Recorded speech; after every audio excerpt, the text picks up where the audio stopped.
ભારતમાં મનોરંજનના ક્ષેત્રમાં એક અનોખું અને ઐતિહાસિક આયોજન સુરત શહેરમાં પ્રથમ વખત જોવા મળ્યું છે. ઓલિમ્પિયન સર્કસ દ્વારા સુરતમાં આંતરરાષ્ટ્રીય સર્કસ ફેસ્ટિવલનું ભવ્ય આયોજન કરવામાં આવ્યું છે, જેમાં વિશ્વના વિવિધ દેશોમાંથી આવેલા સર્કસ કલાકારો તેમના અદ્ભુત સ્ટન્ટ, રોમાંચક કરતબો અને હાસ્યથી ભરપૂર પ્રદર્શન દ્વારા દર્શકોને મંત્રમુગ્ધ કરી રહ્યા છે.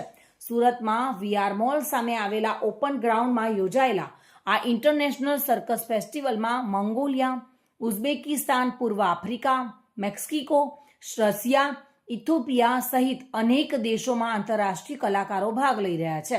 દરેક દેશના કલાકારો પોતાની અનોખી સંસ્કૃતિ, અદ્ભુત શારીરિક કુશળતા અને શો સ્ટોપિંગ પ્રવૃત્તિઓ સાથે મંચ પર ધૂમ મચાવી રહ્યા છે. આ સર્કસ ફેસ્ટિવલમાં જોખમી સ્ટન્ટ, આકાશમાં કરતબો, જબરજસ્ત એક્રોબેટિક્સ તેમજ હાસ્યથી ભરપૂર ક્લાઉન શો દર્શકો માટે ભરપૂર મનોરંજન આપી રહ્યા છે. બાળકો હોય કે પરિવારજનો, દરેક માટે આ સર્કસ એક યાદગાર અનુભવ બની રહ્યો છે. ઓલિમ્પિયન સર્કસ દ્વારા આયોજિત આ કાર્યક્રમને વર્ષોના સૌથી મોટા મનોરંજન કાર્યક્રમ તરીકે જોવામાં આવી રહ્યો છે.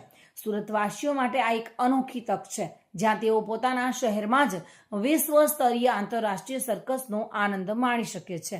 સ્ટન્ટ, હાસ્ય અને વૈશ્વિક સંસ્કૃતિના સંગમ સમાન આ ઓલિમ્પિયન ઇન્ટરનેશનલ સર્કસ ફેસ્ટિવલ સુરતમાં મનોરંજનની નવી ઓળખ ઊભી કરી રહ્યો છે. જો તમે પરિવાર સાથે કંઈક અલગ અને રોમાંચક અનુભવ કરવો હોય તો સુરતમાં યોજાયેલા આ આંતરરાષ્ટ્રીય સર્કસ ફેસ્ટિવલ ચોક્કસ મુલાકાત લેવા માટે પહોંચી શકો છો. દિવસ 3 શો કરીએ છીએ, 3:30, 6:30 અને 9:30. બાકીના દિવસમાં રોજના 2 શો છે તથા જાહેર રજા, જેમ કે હવે ઉત્તરાયણ આવશે, 26 જાન્યુઆરી આવશે, ત્યારે પણ આપણે રોજના 3 શો કરીશું, 3:30, 6:30 અને 9:30.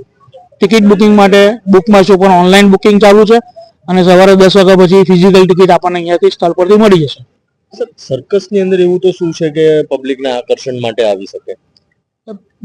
સર્કસ માટે એવું છે કે તમે હવે છેલ્લા મેં 2 વર્ષથી સર્કસ ફરી પાછા સુરતમાં ચાલુ કર્યા છે. છેલ્લા 10 વર્ષથી સુરતમાં સર્કસ બંધ હતા. સર્કસ એક એવી વસ્તુ છે કે છેલ્લા 25 વર્ષથી એનિમલ પર પ્રતિબંધ આવી ગયો છે, ગવર્મેન્ટે બેન મૂક્યું છે. અને તમારે સર્કસ ચલાવવું હોય તો તમારે દર વખતે નિત નવીન પ્રયોગો કરવા પડે, તો લોકો તમારા પ્રત્યે આકર્ષાય છે.